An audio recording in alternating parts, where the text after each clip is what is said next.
Tell you what, we're not going live. Here we are going live.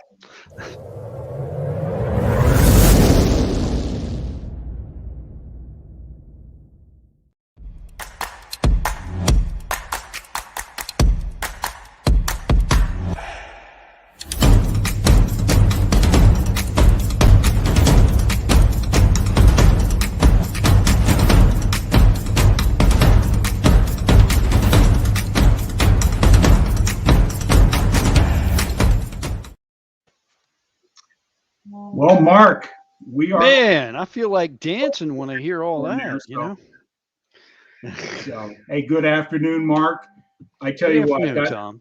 yep. You got a little snow there in Georgia?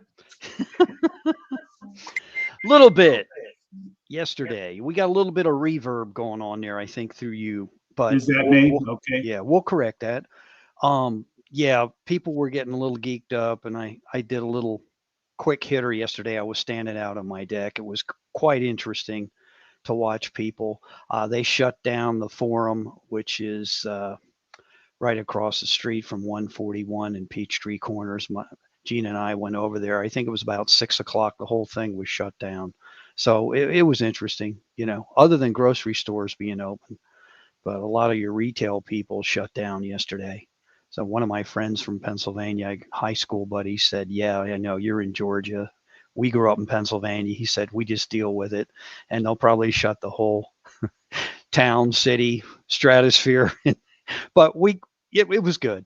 It was good. Hey, here in Wisconsin, we only shut down when it's like 30 below and about 3 feet of snow at one time. So it's all relevant, what you get used to. Oh, But hey, absolutely. Mark, before we get going, I just wanted, just make sure everybody knows that, what we'll be talking about here, Elevate Your Profits. Our platform is all about uh, bringing content and value to those that may be aspiring to Right. be in business or taking advantage of opportunities, or individuals that are in business that that are looking to grow and expand, taking on new Absolutely. ideas and new technologies, wherever the case may be. So our whole platform is to uh, let people know that there's a way to win differently than what I call the job. I've been psychologically unemployable since 1983.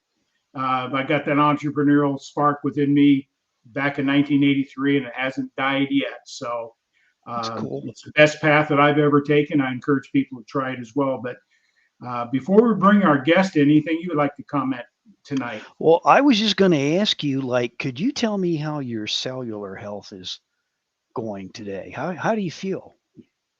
Absolutely, Mark. I'm feeling better than I've ever have. I feel like I'm 25 again. Really? 25 again. Part of it's mental. Part of it is my lifestyle and what I do to supplement my health. And we'll make that announcement at the end about our corporate Sure. sponsor. It'll give people a little opportunity of what we're doing and what we bring to the market in Right. the area of health. And it's very significant technology that we'll be sharing as we move forward here. But we got to get back on track, because this guy we're bringing on, he's a brother in the Grow Live Academy. Yes, he is. That's how we've hooked up. And And how do you pronounce his first name, Tom? Just so everybody gets it right. Gualter, Yeah, it's not Walter, it's Gualter, right? that's correct. Gualter. Yeah. Yeah. And Walter's coming in. He's got a great story.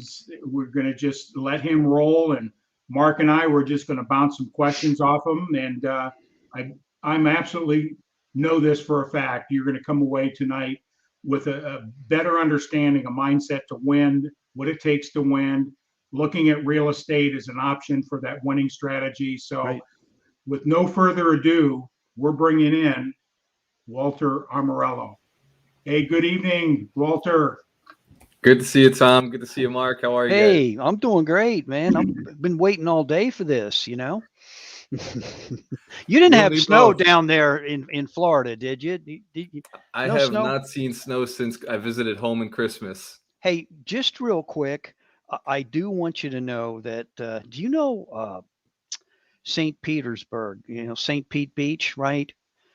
I'm not going to give a plug of the institution we go to, but there's a certain family-run hotel motel place that we've been going for years. Oh, I'll say it, Bonaire. You ever hear of the Bonaire? I have, yeah. I Yes. live in Tampa. We're 45 Right. minutes away. I know. We've been going there for I don't know how long. My boys are all grown up. My wife did it as a little girl, and so that'll tell you. And it's like a family outing. We go down there around the 4th, watch the fireworks and all that cool stuff. So yeah, kind of neat place, you know. And where are you at right now? You're up in the cold. I am in. Oh yeah, it's freezing here. Yeah, Peachtree Corners, Georgia. It is still the peachiest place on the planet. And yeah, we had some snow, but not like where Tom is. No way. I got away from that. I grew up in Pennsylvania originally, but yeah, I escaped. So you know, we got this little cold spell. Probably be hanging around for another month, and then we're back to normal. Nice. Yeah, I didn't think Georgia got that cold, so it's interesting you guys got snow. Right. Yeah. Oh, absolutely. Yeah. So Walter, we're going to roll this over to you tonight. Just share a little bit about you, you know, and your why, you know, what got you to where you are today, but you know, where you live, a little bit about your family, whatever you want to share, so people get to know you a little bit besides what you do. Yeah, awesome, Tom. So my name is Gualter Amarelo. I wrote the book, Broke to $250,000. Obviously, I was broke at one point. I didn't come into money. I was born literally into the middle class family of the worst city in the state of Massachusetts. So Fall River is known for two things: our crooked politicians and the heroin addiction, and then just being the poorest city in the state of Massachusetts. So I was in a band growing up, and we named the band Misborn, which means born to a life of misfortune. And that was right. I named the band. It was my idea, and it seemed like a cool idea for a grungy band. But it was really just a testament to my mindset at the time. I really did believe that, you know, I was like, well, you know, I could have been born in California like my cousins were, but no, I was born here in Fall River, Massachusetts, freezing my butt off every year. And you know, I was homeschooled instead of going to public school. Wow. So I had this very weird, like socially awkward situation. And that took me years to get out of. I don't know how I ended up in sales, but it was years of just knowing that there was no way for me to easily get to where I wanted to go. But I had a gift. Something my father gave me was he always wanted to be a millionaire. He had this number set in his head: by 30, I'm going to be a millionaire. By 30, I'm going to be a millionaire. And my dad still is not a millionaire, and he's in his 50s now, and he's actually on his way. Now he's finally close. Like he's getting there. But from the age of, I want to say 16, I was obsessed with money because my parents were always fighting about money. You know, the biggest argument in my family was money. And I always was told like I couldn't do this because we didn't have enough money, or I couldn't do that because we didn't have enough money. And something in my head at 16 years old said, when I am 30, I will be a millionaire and I'm going to be extremely rich. I just knew it. Like I knew I would. And even though everything in my life was against it, even up till the age of 25, everything in my life was still against it. Right.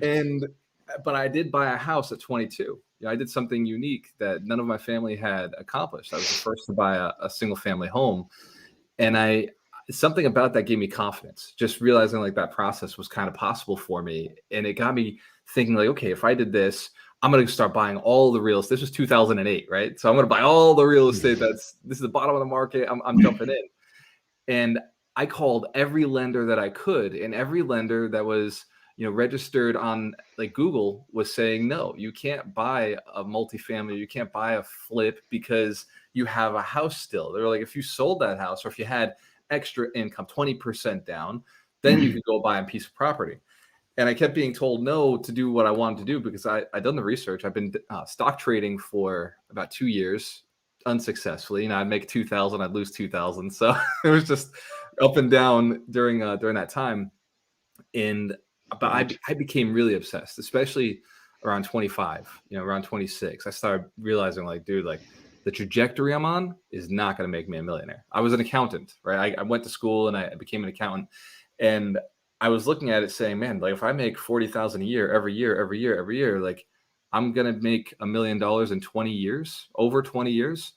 And I can't use any of that money because I'm just living off of the 40,000. Like I'm a paycheck to paycheck. And I was cutting my grass one day, and this is where it all changed. I was cutting my grass one day, and I'm sitting out there in the hot sun. You know, it's not cold like it is right now. It was hot. I was sweating, and I'm getting across the yard, and it's a push mower. I got a 1/4 acre, and I'm looking around. I'm like, I'm the lord of the land. I own all of this. I'm a landlord. I just did the math in my head. Like it just kind of the words connected. They made sense. And then I thought, why am I paying for everything? Why is it that I work for everything? I'm paying for everything. And that snapped. And I went into the house after that, and I just told my wife, I was like, yeah, no, we got to sell this house because we got to go into like be real landlords. Like instead of, landlord of the Right. worms and the ants and the trees, like we got to go and actually become landlords of people who pay, in cash, so we can have money instead of being like paycheck to paycheck our whole lives. Right. And I thought I was doing good because I had 2 cars. I thought I was doing good because I had a house. I was, the youngest in my family to do it. But when I started working in Boston, I started realizing, man, like I didn't know what money was, right? Like these guys were driving nice cars. These guys were going out to expensive lunches, taking us out to lunch. Like, so it was just like a series of mind shift after mind shift after mind shift. And I started going crazy. Like I started like at 28, I just snapped, like something in me snapped. I got married at 25, and by 28, I was divorced. So it became, because I went insane on money. Like I wasn't listening to her. I wasn't doing what, a man's supposed to do, like listen to your spouse, listen to your wife, and provide what she's looking for. And she was just looking for security. She was looking for safety. I was a liability in her eyes because I quit my job, right? I had encouraged her to be an entrepreneur. I was doing sales. I was like building up her business, and she just wanted to do her hobby of graphic design as like a fun thing. I was like, let's turn this into a business. People will pay. And like, I was like putting her into this box of almost a corporate lifestyle. First year we made like $800. The second year was 10,000. The third year was 40,000. And I was projected in that 5th year to go and make 80. And I could see in the future, I was like, oh, if I do this for 2 or 3 more years, I can get us to be $1 million wedding invitation business. That's what it eventually grew into. Mm-hmm. And just pushing her too hard, just like to grow. She didn't want to be a manager. And I had her managing 5 different virtual assistants doing all the graphic design. Like, so it all came crashing down. I had 2 houses at the time. I bought, 2 multifamily. I sold my single family home. This was, I think, what really threw her off. I sold the single, took 34,000, rolled that into a 3-family in Fall River where I grew up because we had moved closer to Boston. So she didn't like that. And then she didn't like that we went back to the city we both grew up in. And she didn't like that we were living now in an apartment versus a single family home. And she didn't like that I was no longer a stable source of income because I used to work for Johnson & Johnson. I was making $75,000 a year there. And she was just like, everything about me, the individual, was not what she bought into. Right. So that led to a divorce that cost me a lot of money. I got to keep my houses, but I lost my dignity. I lost my credit. I lost all of my cash reserves. And I had to borrow money from my family, from my dad, my brother, just to stay afloat. And then I stacked up credit cards, like just trying to figure it out because I quit my job. I quit my job so we could keep building her business. But obviously she didn't want to work with me after the divorce. So now I was recently unemployed, and I got my real estate license. I'm not a salesperson, right? Like that was not who I was. I was an accountant by trade. I was an accountant analyst at best. And getting into sales was like, it was like being thrown off of a cliff and being told, pull your parachute, and the parachute being thrown in after me, right? There's like, I'm falling, and they're like, hey, by the way, you might need this. But I jumped off the cliff thinking it was a great idea. Gualter, I just Wow. want to, excuse me. I just want to make a comment. Because I come from the arena of financial services industry. I had my own agency in 40 years, and I saw behavior dictating the results. Most people in this country do not have a good relationship with money. Would you agree? Absolutely. And it's environment that creates the memory. I grew up in a home. My parents grew up in the Depression era. It was always lack mentality, lack conversations, all that. I grew up with that, and it formed how I looked at money. Now, I've been pretty successful in my life, but even that programmed lack mentality always kept me at a not even living to my fullest potential, professionally or economically. And do you encounter that with people when you're promoting how to become a millionaire? Yeah, when I say I'm building millionaires, people are like, well, I don't want to be a millionaire. I just want to be comfortable. And it's like, dude, like, I don't know how you could be comfortable with less than $1 million. Like, it's a struggle. It's a real struggle to be able to take a month off of vacation and just go somewhere, right? Like, you can't do that in a normal job. Like, you can't, even high income earners, high income earners, right? They're pulling in $100,000 a year. It's still like, with inflation, it's tough. There's not much you can do with the income you're earning. And like, I understand it, I see it, and I recognize it's a wall I'm not going to get through it unless I can bring them through slowly over time. And I just say, hey, look, you're right. Let's not go for $1 million. How about $10,000 passive income? Right? How about we start there? Let's get you $10,000 passive income. And their eyes light up because the average American's earning $55,000, right? And in Boston, the average American's earning $65,000. So like, to them to get to 100 seems reasonable. Like, they know people who are doing it. It's not unheard of. And then to say passively, well, that's just a magic word, right? That's just like this magic word that people hear. And so their first target is typically $10,000 a month. It's typically passive income, $10,000 a month. And that's where I kind of bait the hook. It's like, well, I guess if you want to start there, we'll start there. let's move you along. And then there's a lot of mindset. It's not even skilled, man. I drop the strategy on everybody every time I talk. You want to make $1 million? I can make $1 million in a month. I can make $1 million in a year. Whatever time frame you want to make it. Buy a $6 million piece of real estate for $5 million. $1 million made. Like, the money is made on the purchase.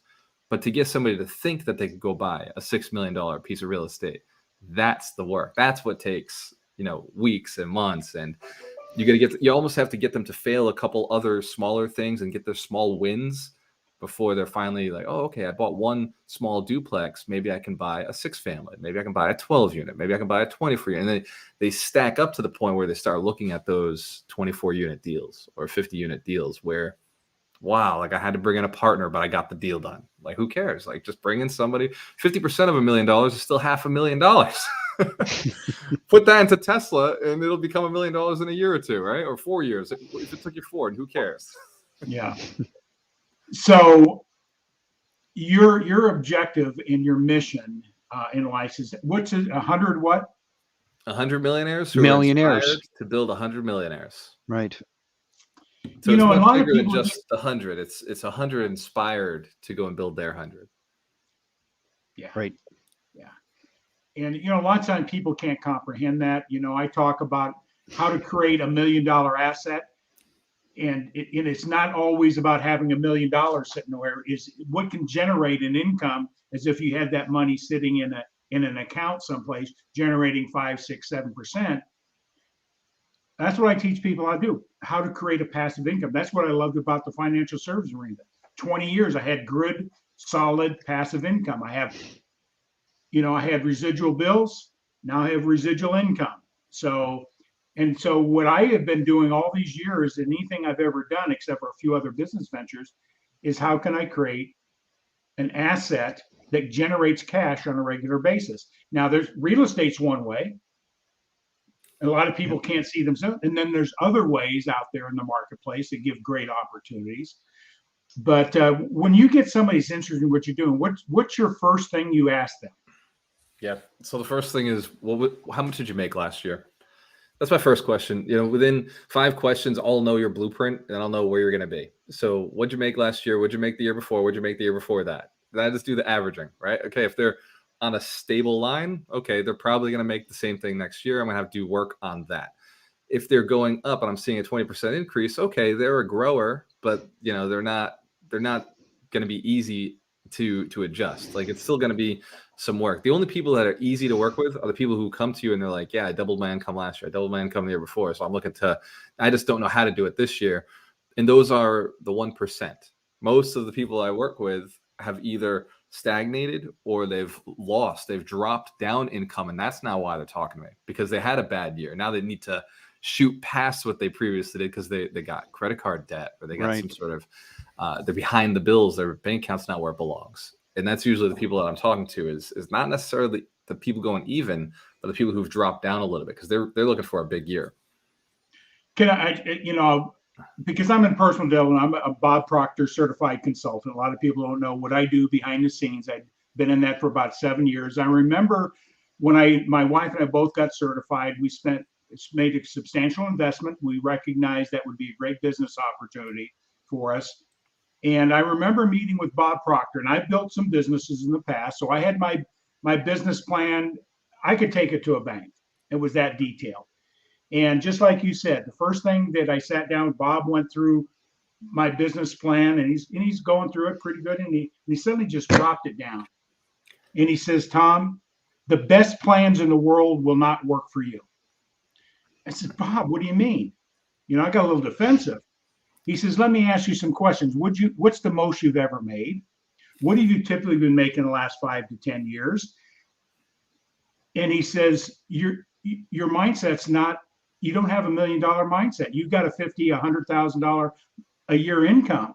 Yeah, you made $250,000 one year, but what are you typically making? And it was good income relative to everybody else in my peer groups. And he was right. And he worked on my mind, getting me to believe I was worthy to make $100,000 a month.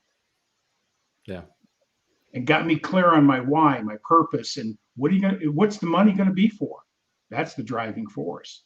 So does that sound familiar? Is that what you get their baseline? And that's where we dive into next is the why. Why are you doing it? And usually the first answer, Tom, and I'm sure you understand this too, Mark, it's garbage. The first thing they tell me is a lie. it's the lie they've been telling themselves. Like, okay, so why do you want to make $10,000 a month, or why do you want to make $1 million? Well, I want financial freedom. Okay, yeah, get it. What's financial freedom mean to you? Well, I could do whatever I want with whoever I want, whenever I want. Okay, get past that one. Why is that important to you? Well, because when I was growing up, I wasn't able to go to dance school, and I really wanted to be a dancer. My parents couldn't afford it, and I saw that my mom was sick and she was afraid to go to the hospital because she knew she couldn't pay the bill. And like those parts hurt me so much. I don't ever want my children to suffer that way. I want to be able to give them what I didn't get. And then I get goosebumps every time I have one of those conversations. And then it's like, okay, from here I can work. Right now you have a reason to go and do this. And just think about how many times have you failed your kids? How many times have you failed your family? How many times have you not written the check because you mentally were afraid? You didn't have the money to go and write that check, to go and be the person who saves the day. Personal experience, when COVID hit, I wrote checks, right? When my family lost their jobs, I wrote checks. Like I was in that position because I could, right? Because I put myself to a place where if something happened, I'd be able to just, write checks on. They're like, oh, thank you. My mom was crying. She was like, thank you so much. Like, what can I do? I was like, Mom, like, I'm good, right? I think I handed her $13,000, and to me, it was just money. This was just, I'd been putting it aside. I've been saying, if something ever happens, I got funds for this. When I spend money, when I invest money in my family, I make more, right? It's not because I was rewarded because I saw her emotion, her fear, her anxiety, her pain around it. And to me, it created a reason to be like, well, I got to go, I got to go back to work. Like, it's like, love you, Mom. Like, I got to go now because there's more, who knows what else is coming, right? Who knows what other things are going to be happening out there. And, who else in the family can the family rely on, and it's not just giving things. Like they've all made some sort of sacrifice for me as I've been building my empire. My mom co-signed a house for me, and I told her, one day I'll pay it forward. Thank you for putting your name on this. My brother co-signed a house for me. So when his gym went but when they had to close for COVID, I was like, yep, I wrote a check there too. And when he started his gym, because he helped co-sign one of my loans for me, I was able to help him fund his first gym. I gave him $15,000 because I did a refinance, and he co-signed the refinance. I was like, here you go. Pay me back whenever the gym's profitable. It took 4 years, but, but it was the best investment of my life because I didn't have that money to work with. I had to go hustle. I had to go learn, and I felt good knowing my brother was using my money. Yeah, and that is tied to a clear vision of that's something you wanted. You're emotionally tied to an outcome that you were seeking, and able to give. That goes back. I believe everything operates by law. The universe operates by law. Our thinking operates by law. What you put out comes back reciprocally. The law of reciprocity. Yeah. Yeah, the law of reciprocity and the law of compensation and all those different things that are, a lot of people think, oh, those are interesting concepts, but they work if you understand how the law of those laws work. They're not man-made, first of all. They come from a different source. We can get into that conversation. So when you recognize you crashed and burned, your relationship went upside down. What was it that fueled you further? A lot of people would just give up at that point. Say, I guess I'm not worthy. I guess I'm not capable. I've destroyed other people's lives, and I'm not going to ruin anybody else's life. What was the turning point, and what did you put together to fulfill your mission? What was that process about? Seeing that big end result, having a mission and a purpose and a crusade bigger than yourself. How did that all come about? I get emotional every time I tell this story. So I was sitting on a bucket in my apartment that I was just renovating. I just bought this 3-family. I had another 2-family lockdown. So these are my first properties, after I sold my single family. And I got the call from my wife, and she said, "No, I'm serious. I want the divorce." Wow. And I walked over to the paint bucket. I sat down and I kept reading the text message over and over and over and over. And I remember feeling the tears in my eyes and just thinking, and I was always suicidal growing up, from the age of 12, I just always had those thoughts. And at this point I was like, oh, there's a really good reason. Right. And it was so compelling to me that I was really concerned, all the ideas were going through my head, and it was, maybe less than a fraction of a second. And I thought of my brother. It was the first person I thought of. Was, okay, I'm here for my brother. That would be a huge disappointment for him. He's told me multiple times, because he grew up with me that way. And he told me multiple times, man, I couldn't live without you. I need you here. You guide me, you give me advice. Okay. One person was there. And I thought of my dad. I never want to let my dad down. And so, next person. But, seconds into this, I'm realizing this is not enough. The amount of emotional pain that I'm in right now is so great and so unbearable that these two people, I would let them down because it hurts so much. And in a moment of clarity, I felt like a lightning bolt hit me, and I just asked God, and I said, what greater purpose could there be for somebody like me? I may not be smart or I may not have the skills to do anything right now, but if you just give me something, I'll build the skills. And I remember asking God, it was all about money. I knew it was all about money. And I just said, if you could just teach me how to make money, if you could just put somebody in front of me, the mentor, the guide, if you could just teach me how to live, just how to be a decent human being, because I was just tired of being somebody who used people and wasn't empathetic or empathic, listening to people and what they wanted.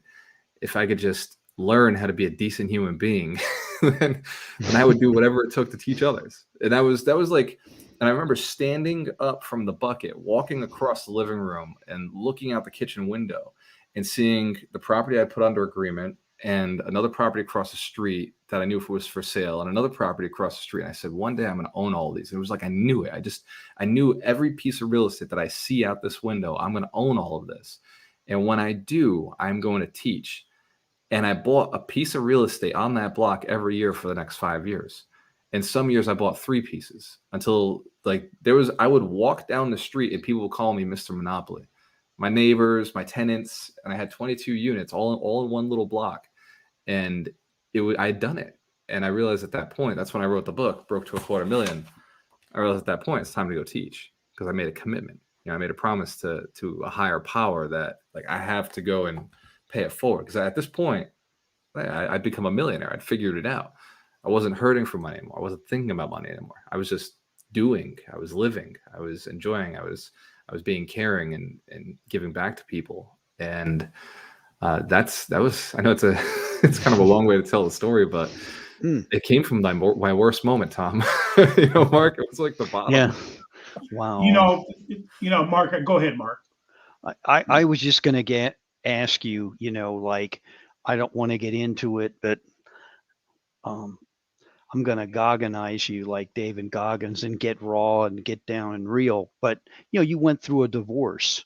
And for most people, that would be the excuse to say, well, I can't go on anymore. This isn't going to work.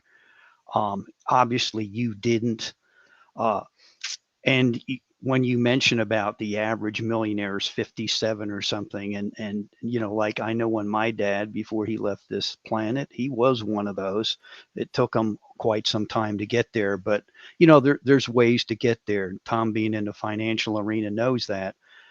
But what really impressed me is then what kicked it into the next gear? Like, did you just say to yourself, okay, you know what, I'm going to get like real raw and resilient and get down and dirty. This happened to me, but it's not the end of the world, because I've had someone in my family been married, 3 times before. I won't get into that, but there had to come a point where you just said, damn it, that's it. I'm moving forward. And there's something I used to say to myself. I used to say, like, the old Gualter is dead. He's not here anymore. Right. So we're rebuilding. We're building from everything from the past doesn't exist. So if it's going to be painful, if it's going to hurt, if it's going to be uncomfortable, cool. Because this guy shows up. Like, it was just everything in my head I knew was temporary. From that day forward, everything was temporary, because I wasn't going to be the person that I was. He died on the bucket. That's the way I perceive it. And even when I was, living on my brother's couch for a year, or when I moved in with one of my girlfriends for a year, and then I ended up breaking up with her, moving into my office, right? I was in a closet in my office. Wow. For 3 months. I remember sitting on this tiny little cot. It was the only thing I could fit into this closet. And I was looking at listings, because I was a real estate agent now. I got my license. And I remember thinking, I've got a meeting tomorrow with 15 people that I've inspired, who believe that I'm successful because I own all this real estate, but I'm not, I haven't made the income. I haven't gone in, the properties were still stabilizing. They just weren't cash flowing yet. And I was still spending money on my marketing. And I just wasn't getting enough income to come in.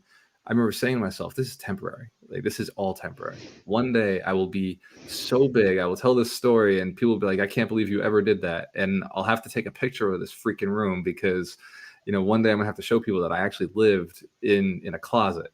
And that just motivated me. I just knew that it was temporary. I knew that, and I remember saying, I'll never come back here. I will never be back here. I will never be back here. I'm going to be huge. I'm going to be a monster in the industry. I'm going to help so many people. When I can show my story, how bad it got, sleeping in my car, sleeping in an office, like, I can show how bad it got, and where I am today. That was my motivation. I just kept saying, I'm writing the chapters. This is going to be the best, the best story that anybody ever hears about success. I think what you just shared with everybody, being vulnerable, a lot of people they let their ego, their shame, or get in the way. Right. But, when you look at people as succeeding, they have fallen, not failed, fallen, and they've gotten up. And that's a mindset, because failure is a decision. Falling is something we all do from the time we're a child to adults, and we just get up. It's a mindset. And I think it's important that people hear that becoming successful, there's a price to pay. You can make a decision to stay where you're at, and that's a heavy price. Or you make a decision to what? Change. Because what you have right now is what? This moment is the best moment of your life, and you have total control of what? How you look at it, how you view, and how you take action, right? That's it. That's all you got. It's attitude, belief systems, and sick and tired of being sick and tired. That's one of the quotes I'm known for. I say, man, I was committed to becoming wealthy because I was sick and tired of not being able to do what a man's supposed to do, not being able to take care of my spouse, not be able to take care of my family. I didn't care if it was going to take me 7 years, 10 years, 15 years. I was ready to change. Yeah. And that's, that mindset of it doesn't matter. None of it matters anymore. None of it's real anyway, because this will all be temporary. It'll all be in the past soon. So, like, go through the pain, go through the grind, go through the emotional, awkwardness. Man, I remember standing in front of millionaires, in a room full of millionaires, and be like, hey, I want to be one of you. Who's willing to teach me? And going up to these, finely dressed gentlemen and asking for their advice, and being absolutely terrified, shaking. I spilled a drink on one of the richest guys in my city. And, what he said to me? He said, don't worry, man. We're only human. It all happens. Happens to all of us. what were we talking about? And like in that moment, I was like, man, like these multimillionaires are just human beings. Walter, that's such an important point, because what you said, you want it, now pay it forward, help other people get to where you've done a lot of hard work, right? I mean, this didn't come, oh, I just changed my mind and everything's voila. But asking for help is so critical. It's amazing that, I went to Toronto in a Bob Proctor event for a week with Bob, and I sat at a table with 3 billionaires. And guess what? They were just like me. They had the same fears, the doubts, worries, all that, but they had something different in their thinking, a belief.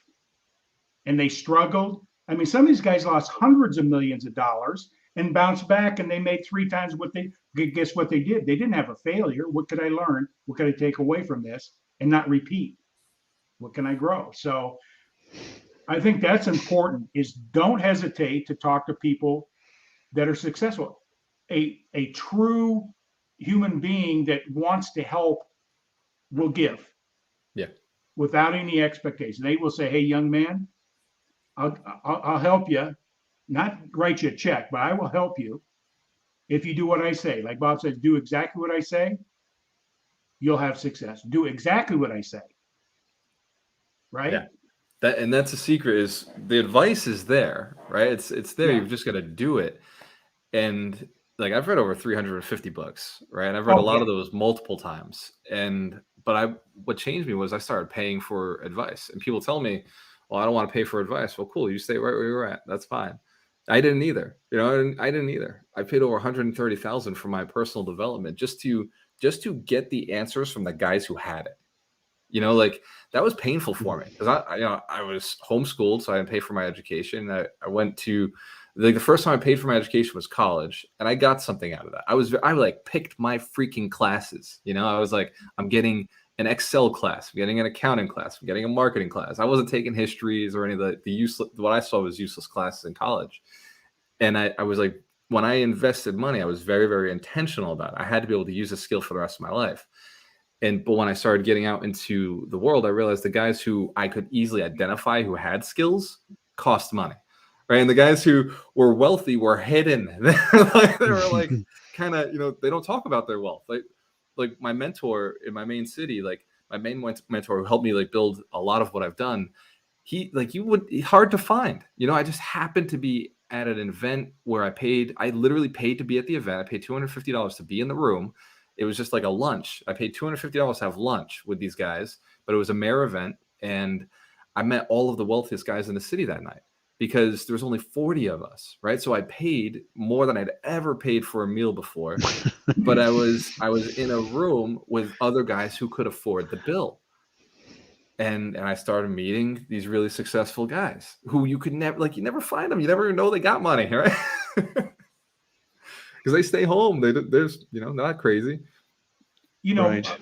Gualter, you made a statement. Number one, you recognize if you're going to grow, you got to get in a different pool of fish, right? Yeah.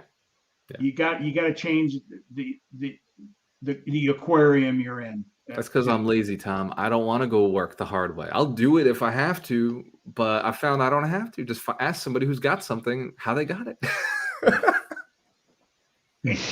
And you mentioned something, and I hear this being a personal development coach is that less than 5% of people get any sort of personal development. I mean, real person, not a consultant on processes, but real personal, that deep inner work that takes to make the shift and change. Less than 5%. Yeah. But those 5% make 90% of all the money on the planet. It's insane.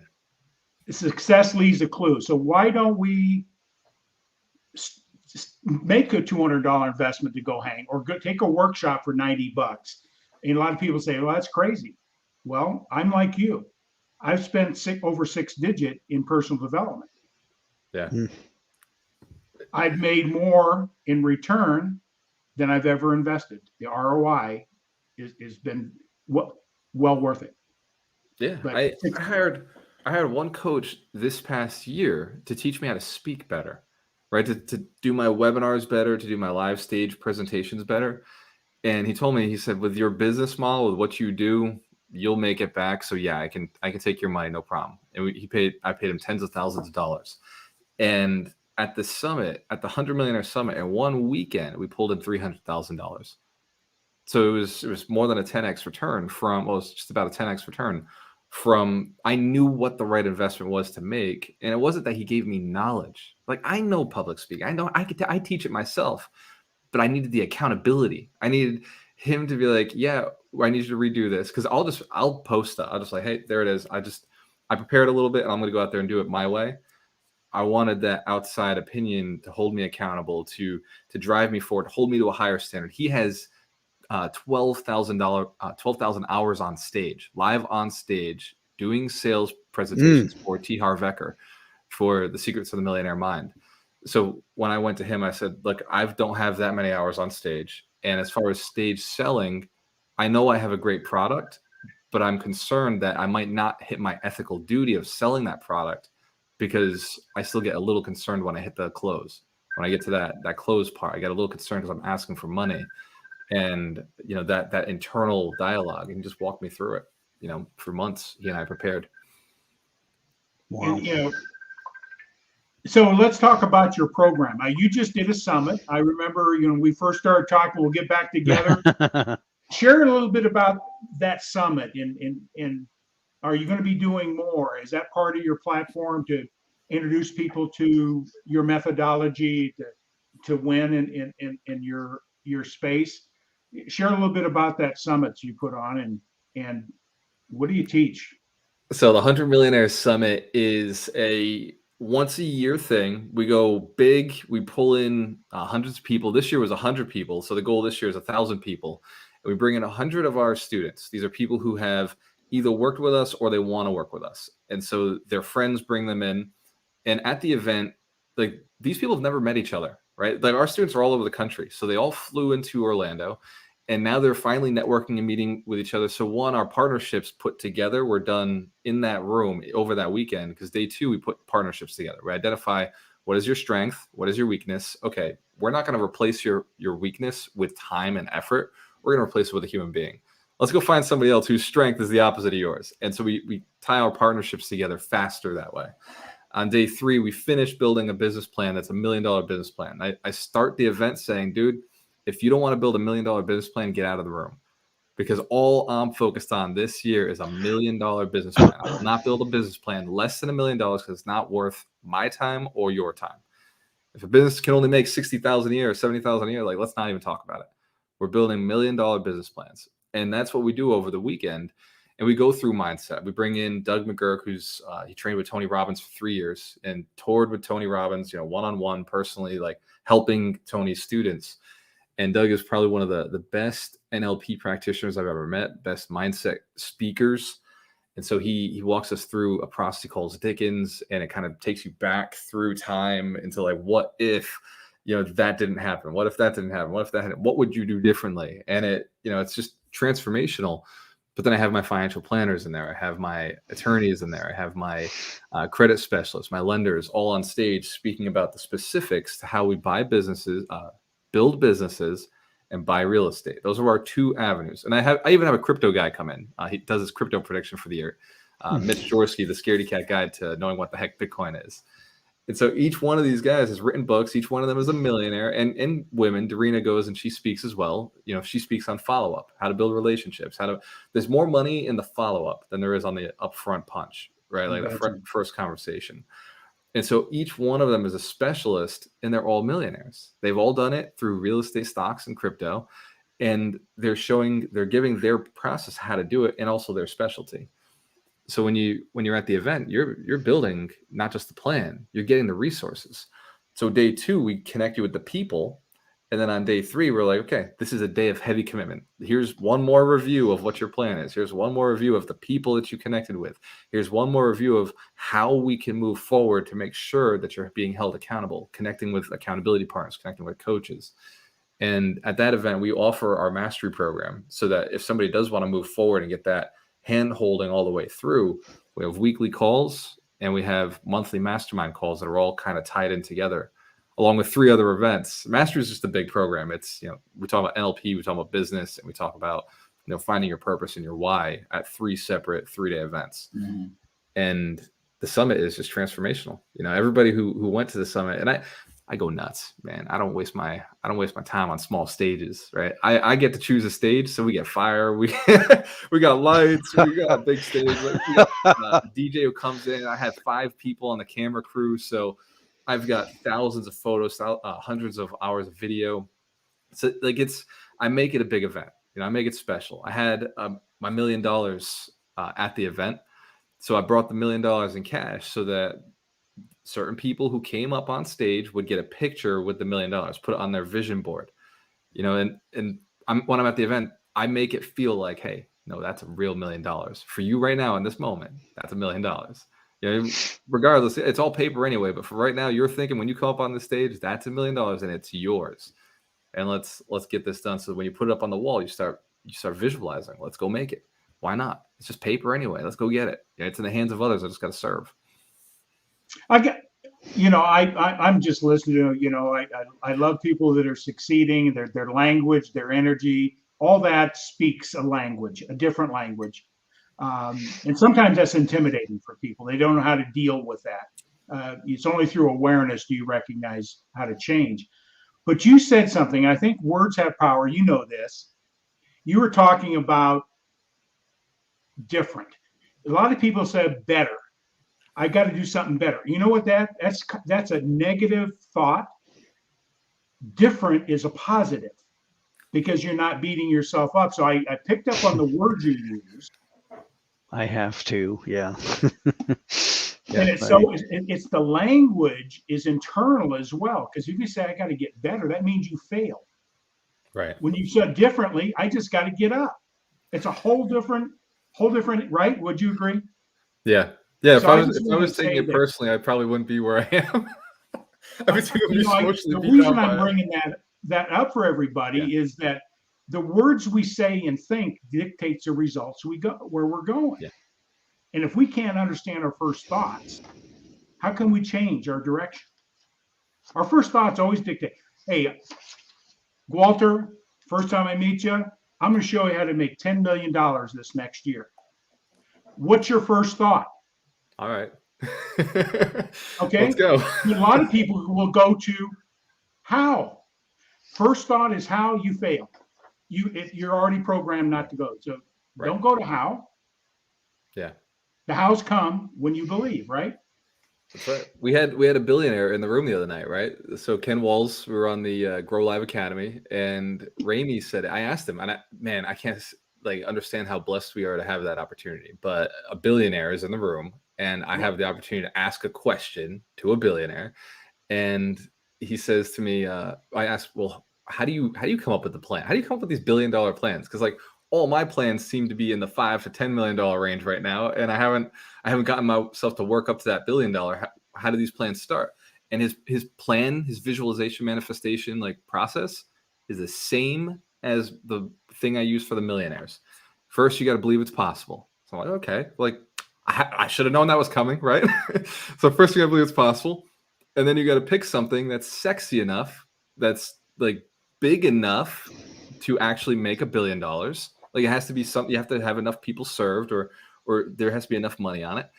And then the third thing is you have to go confidently tell people that you're going to go do it. And that's the steps. That's it. And it's the same thing in real estate. First, you believe it's possible for you to buy the real estate. Second, you go pick a deal big enough to change your life. And third, you go in, you tell sellers you're buying houses, or you tell real estate agents or wholesalers that you're going to buy their houses. What's up, Charles? Good to see you, brother.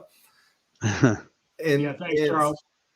It's that simple, right? Just decide, believe it's possible, set the goal that's worth going after, set the right intention, and then once you've got the goal, go tell everybody who would be relevant to the goal, even if you're telling everybody who's not relevant.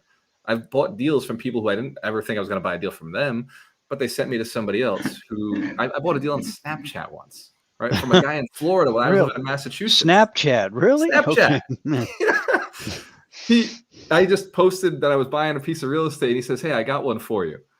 And I bought it with no money down. This was seller financing. He carried the note for me. Actually, his lender carried the note for me. So it was seller financing, no money out of my pocket. And I ended up selling it a year later for $100,000 more than I paid for it. And it cash flowed the whole time. It was a 5-family, cash flowed the whole time. And it's like from Snapchat, just because I literally made a post that I was buying real estate and I had a house behind me. I just changed the pictures and I was doing a little video. And then I responded. I opened it up and I responded. And I took it seriously. I said, okay, yeah, well, what do you got? Where is it at? What's the address? Let me take a look. And so many times I wanted to be like, this isn't serious. This can't be real. Like, so many times I wanted to just dismiss the whole thing. But I literally just got handed a piece of real estate, got handed an extra $100,000, right? It handed to me. I didn't have to do anything other than show up and treat him with respect and treat his lender with respect. Yeah. Wow. Like crazy. What you said is so important.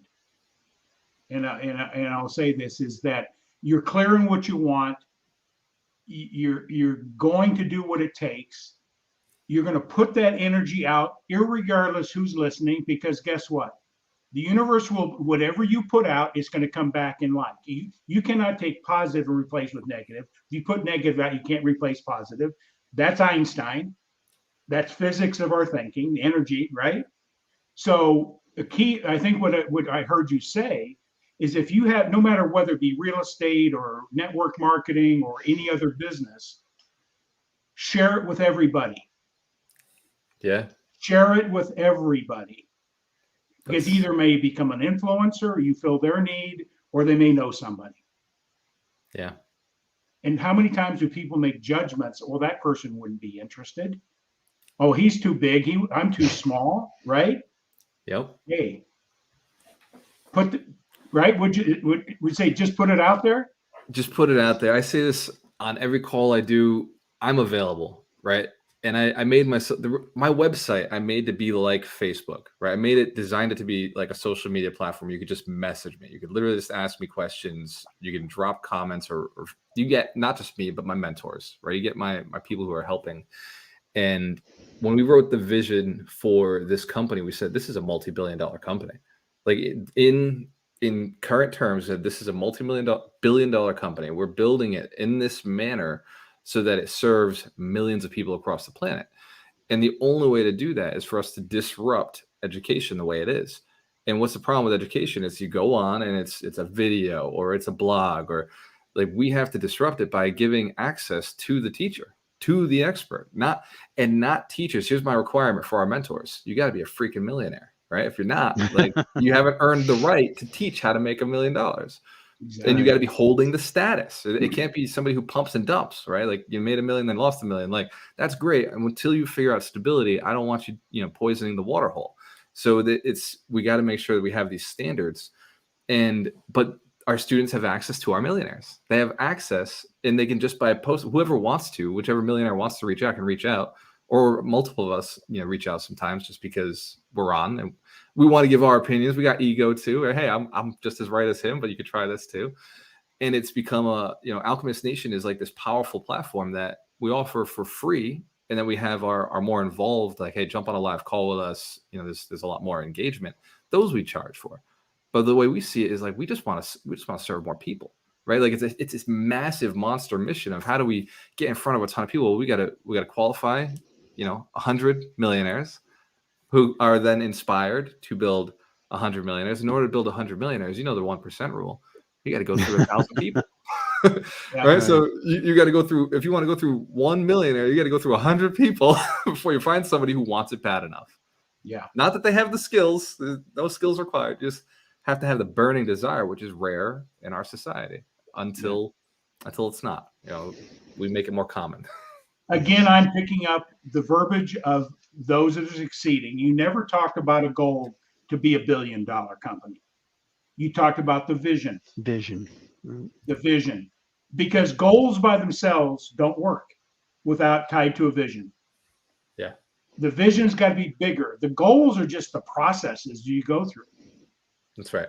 And that's where most people that get coaching, I got a goal, but their vision, their why, their crusade isn't strong enough. And the first thing is no, they quit. or they downsize their goal Yes. and they live that life of mediocrity. Can I share a quote with you? Yeah, absolutely. My first business mentor, it would have been in 1984, 85. I was a number one salesperson out of 10,000 people. Not because I'm smarter or anything else. I'm a grinder, man. I can work, right? I can outwork anybody. And so I won that opportunity on an Art Williams yacht off the coast of Georgia, by the way, Mark. And I'm sitting on his yacht for an hour and a half, and we're talking. And he's a football. You know anything about Art Williams, A.L. Williams, and Prime America Day, all that. Yeah. So anyway, he says to me, he says, Tom, and this is what he used to coach. He says, what's your crusade? What are you willing to die for? What are you willing to put everything on the line for? A crusade, your why, your purpose. He used crusade, a very deep, that's a crusade. You're going to fight, right? Yeah. He says, if you don't have a crusade in life, a purpose in life, you're going to live a life of mediocrity. How do you put it again? You're going to live a life of mediocrity. I would just slip my mind. And the last thing, regret. Yeah. And I don't want to live my life with regrets. If I know I can help somebody, whether it be in business or whether it be in something else, the universe will deliver something positive back to you. So it's more than just the bank account, the assets you have. The bank account happens. And I hated hearing this from the gurus. I hated hearing this from my coaches. Hated hearing it from my mentors, from the books. Well, if you have a good why, a powerful why, the bank account just happens. I was like, yeah, no, I just want the bank account to happen. Like this was, early young me. And I would grind it out. I'm a grinder, and I couldn't seem to get the bank account to stabilize. I could hit the numbers, but I couldn't seem to hold it.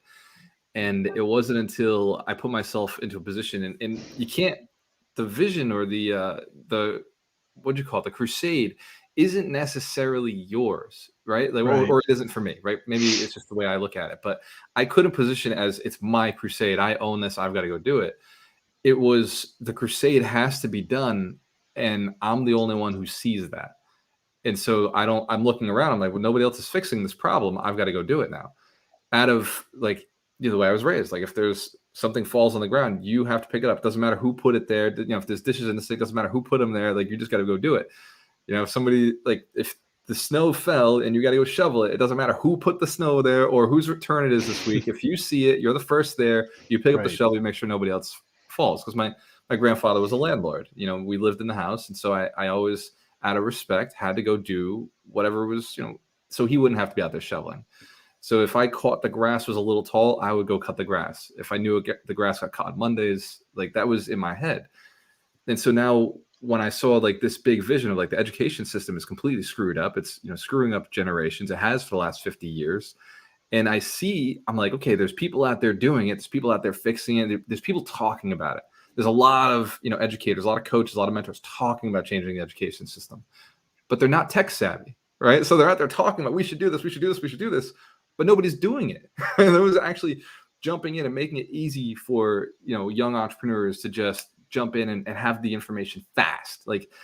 Every speaker has to speak for 30 minutes on a topic when they can learn the topic in 2 minutes or 3 minutes.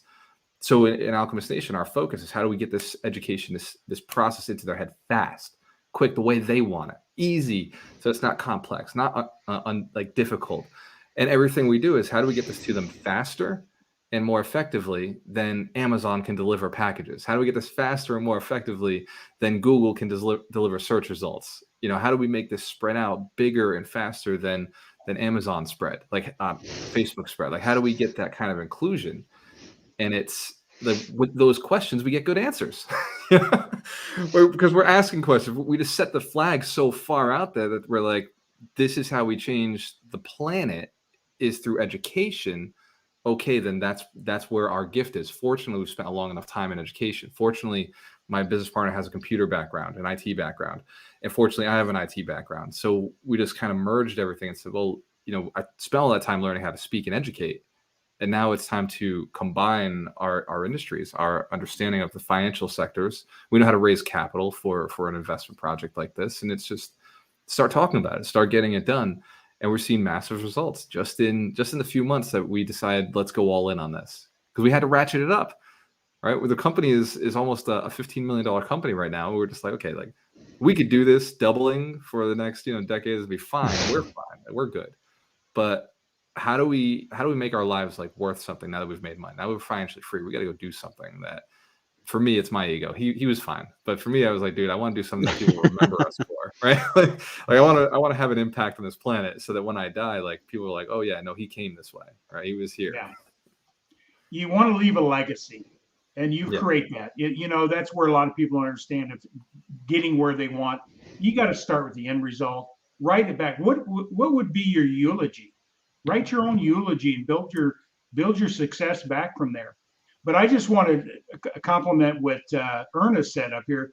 Do or do not. Do not. There is no try. Master Yoda. Yeah. As a coach, every time I hear is I'll try that. There's no trying. You either do or commit. Do not. There's, you make a decision. And a lot of people understand that the discipline required to win, right? Oh yeah. What does discipline mean? Pain, right? Typically, it's involving some pain. I'm applying discipline, right? What are the outcomes you're going to get? Okay. Yeah. I'd rather pay the price for this outcome that I seek. So I'm successful, right? I could do whatever I want, whenever I want, with whoever I want. I have financial freedom. But I looked at my girlfriend when I made this commitment. This was a couple of weeks ago. We started talking about this vision, and we recently solidified it. And I looked at her and I said, babe, like, this next year is going to be unlike any year you've seen me work. Like, you've seen me push hard before, but you've never seen me push like I'm about to go push. And I said, like, nothing can come in front of me. I don't want vacations. I want literally nothing to come in front of what I'm doing, because this needs to get done, and we don't have time, right? Time is one of those things that's running out. There's people out there whose lives are being formed just by the education they received this week. They're making decisions, so we don't have time. The problem is, I recognize it and see it, and most people don't. That's why nobody else is up there doing it. So we have to speed up our progress, our progression, our ingenuity. We have to increase the scale of people that we're working with. I can't do it by myself. This is massive teams of developers, psychologists, educational technology specialists. Like, there's just a lot of people involved in this. Influencers, trainers, coaches, speakers. Like, we're recruiting everybody, because I can't do it alone. I just need somebody to be successful to help build this process. And she said, okay, I'm with you. It's going to be 1 year. She's like, I know how you get, I'm sure you'll come to me next year and be like, we're doing it again. But I was like, that's why I'm with you. There's something like, I would never take you off of what you do. What you do just has an impact in lives and changes people's existence, the way they think. And I'm okay with it. So I said, okay, like, I promise, like, I take it back. We will do vacations. We will have some fun, but I'm going to grind it out first. So I know that the process is set in place. And these next 3 months may be intense. It may just be, every day I'm pushing myself to another level of discomfort. And that's fine. Well, you're moving the right direction if you're out of your comfort zone. Hell yeah. You're in the right place. I'm hanging with the right people, though. Yeah. You got that right. And I look at my journey, and Mark, I'll let him speak here to his journey. Is I've had success and I've had some crashes and burns. Okay. I've fallen, but I rose. And it's all mindset. Things that I've learned, people say, Tom, why you continue? I'm 71, going to be 72 in a couple of weeks, a couple of months, right? Why are you doing what you're doing? Why don't you retire? I can. I elect not to. What else am I going to do? I'm not going to sit around. I drive by McDonald's. I see the guys my same age sitting there, coffee clutching it. That doesn't excite me one bit, right? So why am I doing what I'm doing? I got another mountaintop I want to climb, not because of the money, just because of the challenge. Hey, I did it. One more victory. I want one more victory on my eulogy, right? I don't want another fall down. I want another victory, right? So that's why I do it. I got a purpose and a why. But Mark, what do you got to say? Because I know this is about ending. Charles Coachman said, be sure to check out Gualter's 2 books. Both are excellent. So if you've got them there, you may hold them up. So there they are. There's so much good things. By the way, I did thoroughly check out your website, and I'll probably go back to it. It's very, very good. And I love how you bring the energy when you pop in there, and it makes you want to hang around. Unfortunately, I was working, so I had to okay, I got to get back to my calls. But it really looked cool. Tom mentioned something about some of us have stumbled, and I am one of those, and I'm probably the type of guy you look at and figured, man, he's not going to do anything. And I could go back 11 years ago, but that's all in the past. I think that what you're doing is tremendous. I wish I would have known you, sir, 11 years ago, or Ken Walls, or a lot of different, but you can't go back. But Tom's mentioned something. I do other things as well. I officiate basketball. I really love baseball. That's my forte. And I don't want to, I'm going to wear out. That's my goal. I am not going to rust out. And when I'm as old as Tom, I still want to be out there as long as physically I can do those things. I want to do that, particularly in baseball, and help people, mentor them, because like you said, that there's another goal and a purpose for me, because it's needed. And the way our society can be really sick in youth sports, there are things that need to be corrected out there. So when they get to the high school level, these athletes know how to conduct themselves, and it's important, and people appreciate that.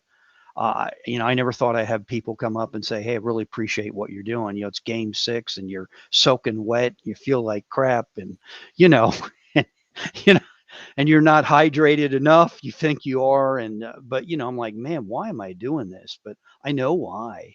I enjoy the game, but more importantly, I'm giving back, and somebody's got to do it. So I figure I might as well do it. My wife thinks I'm crazy sometimes, but because it's a whole day, man. I'm gone, when I go. So, and I've taken those principles and apply it to what I'm doing now. So that's kind of what I'm all about, what makes me tick. And I'm being around people like you. I love being around young people. And it's a lot of fun, man. It keeps you going, because I'm 65, and a lot of people, I know some of my friends, they're kicking back. I don't want to kick back, man. I want to keep going forward. I'm with you guys. I retired at 30 years old, and after 6 months in Las Vegas, I realized 3 months in Las Vegas, I realized now I could die this way. I need to go do something. Right. Yeah. Yeah. I want to say, acknowledge what Ernest is saying, and then we'll sort of figure an exit here in a moment. Mark is going to Mount Everest with Tom. Hell yeah, I'll go with them. Yeah, let's do it, man. I know the guy that's the oldest guy that ever climbed Mount Everest. Okay, the oldest man to ever climb Mount Everest. Okay, so we can do it, my friend. We can do it. If he can do it, we can do it. He was older than I am. Okay. Right. And then Ernest says he's going to pay for the trip. I'll count on that. We got witness to that. But dude, you are awesome. I love your energy. Oh yeah, man. It's thank you. You're going to make an influence and improve people's lives more than you know. It's not always about the money, right? Yeah, the money's the easy part. I think I'll make this statement. Success is defined, in my opinion, in the wrong way. Real success is who you become along the journey. Yeah. Because you can't get to the top of the mountain if you're not getting better. It's impossible. You got to get better. You got to get stronger mentally, emotionally, all those things, and get focused. And what is discipline? I got a program that blows people's mind with disciplines. Very few people are disciplined. Right. They have no discipline. They get no results. Hey, Walter, I got a question for you. Since you're around all these brainy mugs, have you ever sat down and say, there's all these books on how to. Has anybody written any books? I'm just asking you, in your sphere of influence, on how to maintain, how to stay, how to remain. You know, and I know the how to applies to that, but just curious, do you ever talk about that? Like you were saying, someone's here, then they're down here, or they're here. Yeah. Do you guys ever talk about stuff like that, or? Yeah. One of the foundational 5 books that we have all of our students go through is Secrets of the Millionaire Mind by T. Harv Eker. And he talks about the financial blueprint, the thermostat, and you've just got to set that level at a new level so that the people think that I'm pushing towards something. It's not that I'm pushing towards something. It's I belong there, and I'm just getting back to where I belong. So I'm just getting back to my comfort zone. All we're doing is shifting the comfort zone up. It's what you just said earlier about you became complacent. Not that you did, but you were 30 and you said, hey, I was retired. I could have retired. And you kind of looked around and said, man, there's got to be more than this.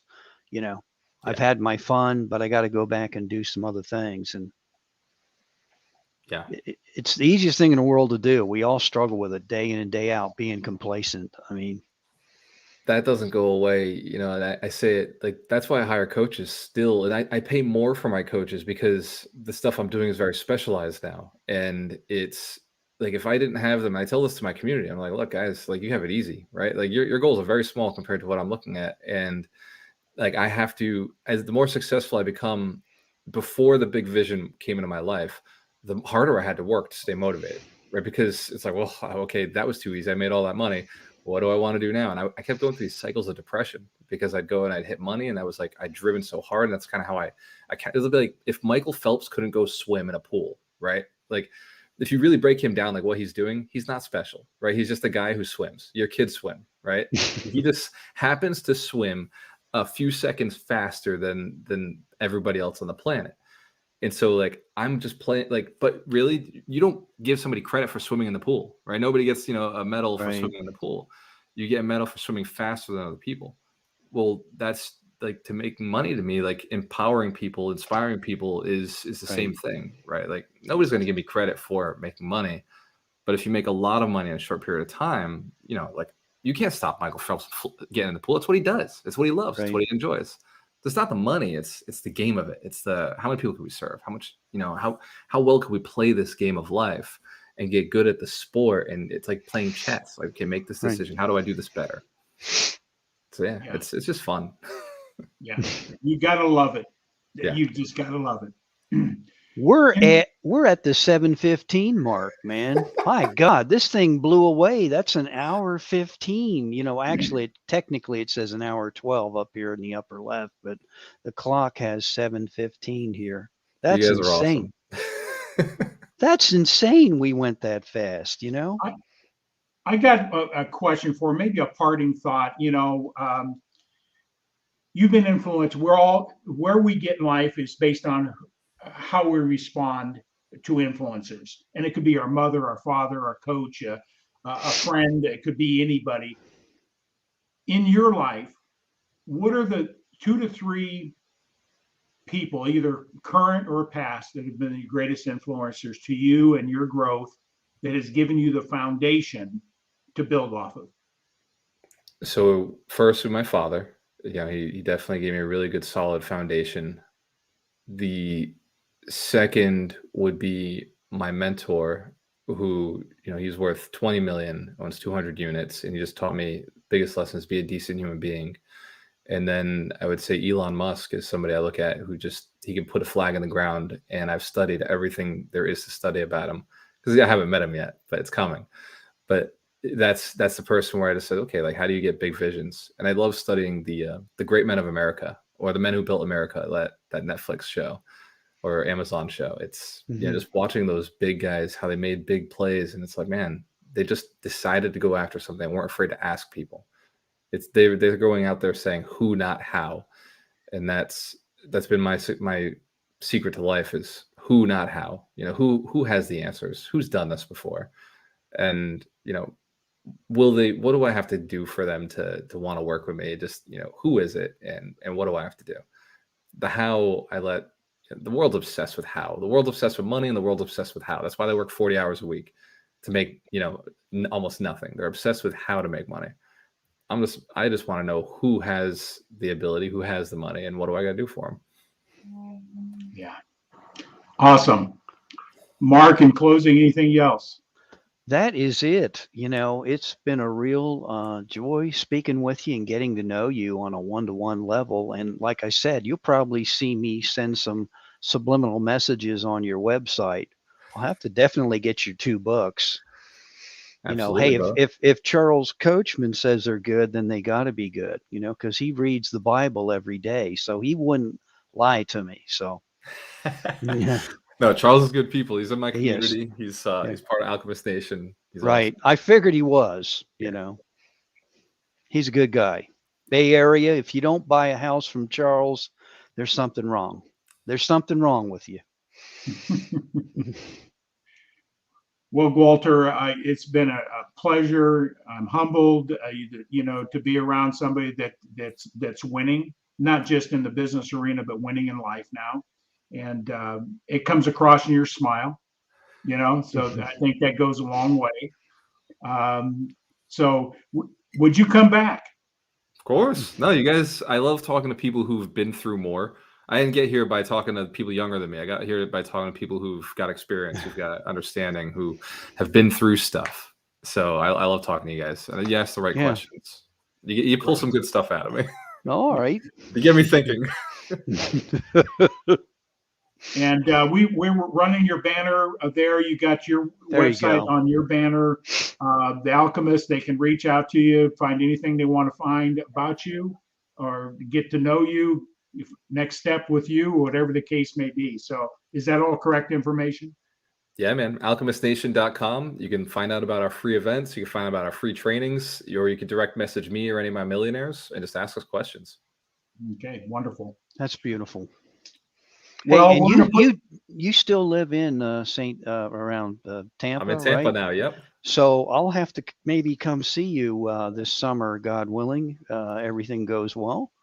Absolutely, brother. Swing by and holler at you. Say, hey, going through Tampa to St. Pete. What are you doing? Let me know when you're in town. Give me an advance notice. I usually No, I will. I will. Oh, absolutely. I won't just pop up and say, hey, I'm here. Absolutely, yeah. You give me 1 or 2 weeks advance notice. I always make time to fit people in. Okay. Hey, Gualter, can you hang another 5 minutes in the blue room? Sure thing. Green room, whatever we want to call it, the green room. Yep, to the blue room. All right, enjoy those M&Ms. We'll be right back with you. I love just being around people that have an attitude of gratitude, right attitude about life, energy, and Gualter manifests that in his presence, his smile, all those things. And I think success leaves clues. Just watch people's behavior, what they do, and how they say it. How do they show up? He's a winner. So. Anything else you'd like to say before we sign out? Well, I asked you earlier. Can I ask you again? How's your cellular health? My cellular health is improving every day. Every time I drink redox signaling molecules, my life is becoming stronger and more energetic. So, and that's something that we want to, just in closing here, Mark, so people know this is our corporate sponsor. I'm going to put this up real quick. See if this shows up. No, I don't have it on this page. But ASEA. ASEA is a revolutionary breakthrough technology, 3 Nobel Prizes behind it. It's not a vitamin, nutrition, CBD oil, anything else. It's the essence of our life. If we stop making redox molecules, in reality, we will perish. We can't live more than 3 seconds without redox molecules. Right. And it's a very powerful technology. It is going to be a household name. The company has a great vision. We're making impacts on people's lives and financial lives in a very significant way with this technology. So anybody who wants to know more about it, our banner is scrolling below. Let me see if I can find it here. And of course, you can reach out to, let me see, where is it? There it is. Yeah, there's the banner. Linktree/4 Rivers. That'll give you an idea of what's behind this technology, where this company's going. And we're looking for people that are entrepreneurs that want to make a difference in the world. So that's our commercial tonight. And Mark and I have made that our corporate sponsor. They're the ones who are going to allow us to make an impact in the world, both on the physical side, the health side, as well as the monetary side. And that's my next mountain that I'm climbing to make an impact. My goal is to have 100,000 people lives improved in the next 2 years. 100,000, and Mark's in on that as well.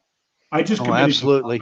That's beautiful, because I think it's important. Our health is primo. You don't have your health, you have nothing. So exactly, no health, no wealth. Right. So, well, you want to sign it out? We'll. Oh, absolutely. Let's run behind the green room and let me get pumped up before I go to dance class. Maybe I ought to have Walter go with me. Well, he's got a girlfriend. So forget that. He can't. We're going to sign out, and we are done.